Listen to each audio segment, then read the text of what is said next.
Not to Love by Robert Herrick.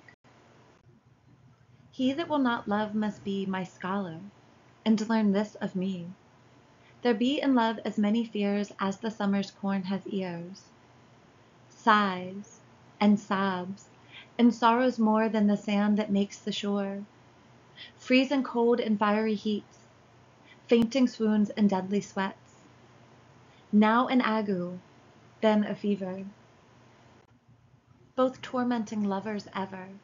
Wouldst thou know, besides all these, how hard a woman 'tis to please?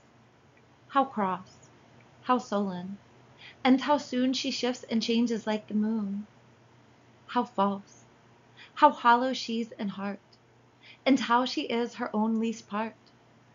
How high she's prized, and worth but small, little thou'lt love, or not at all.